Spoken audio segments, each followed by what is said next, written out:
Hey, what's up everyone? Welcome to Fantasy Premier League with FPL Wizard. In this video, I will discuss the best bargain players in FPL who will give you decent returns while not breaking the bank. Before we begin, please hit the subscribe button and help me on my road to 5,000 subscribers before the start of the season. Starting with the defenders, the first player that I have selected is Kyle Walker-Peters of Southampton. He is a good option from the Southampton defense, especially if you are not considering McCarthy as your keeper.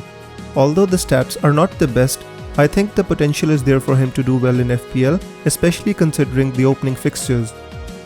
With the regular left-back Johnny out for 6 months with an ACL injury, Vinagre is a really good bargain option from a solid Wolves defense. He was mostly on the bench last year and the stats are not indicative of his potential.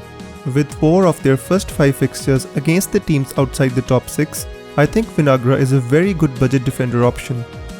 Stuart Dallas of Leeds was Mr. Consistent last year and is a good FPL option as an attacking fullback.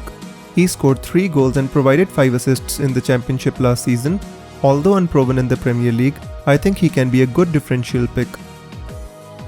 Charlie Taylor is a solid 4.5 million defender from a Burnley team who kept the second highest clean sheets last season.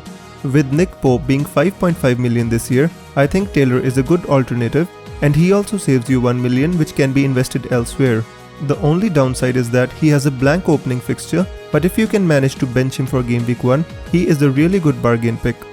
My next pick is Jamal Lascelles of Newcastle.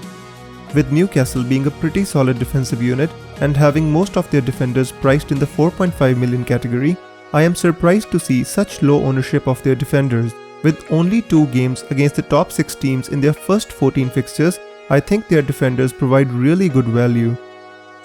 James Justin of Leicester is my next pick. I almost did not want to include him here because just yesterday, James Maddison posted a video of Ricardo Pereira running and training on the treadmill. It appears that Pereira will soon be back, making Justin only a short-term option.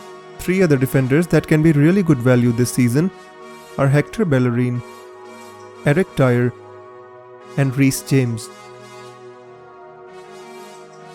Moving on to bargain midfielders, my first pick is Tomas Soucek of West Ham. With 3 goals in 13 appearances last season, I think he offers really good value.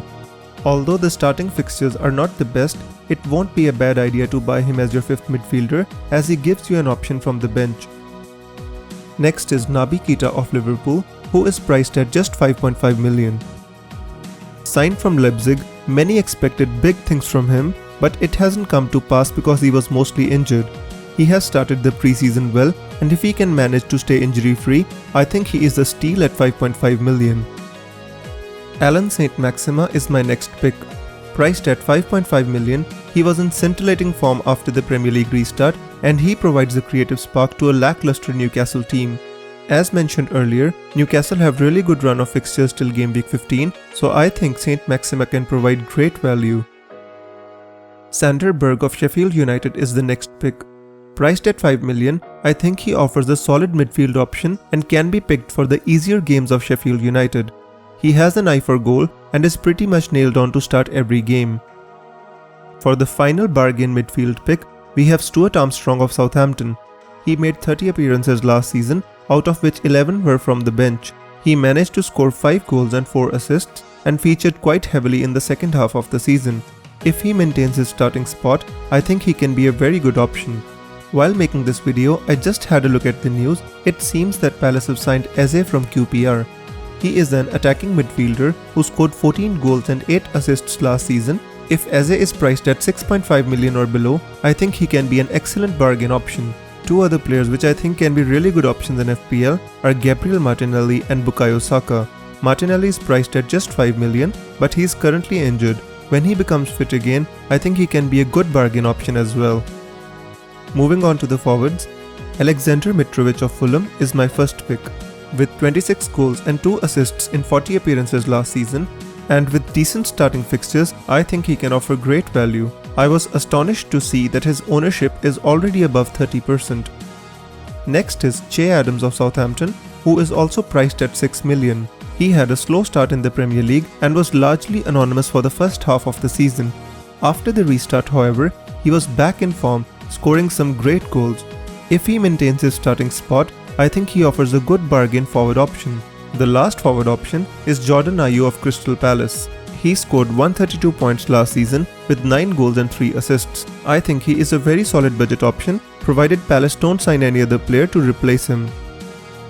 So this wraps up all the bargain options that I'm considering in FPL. Do comment and let me know your best bargain players. Please help me get to 5,000 subs before the start of the season, so don't forget to hit subscribe before you leave. If you want to win your favorite Premier League jersey customized with your name, join the League of Wizards by using the join code on the screen or auto join link in the description. The entry to the league is absolutely free, and the only condition is that you should be subscribed to the channel.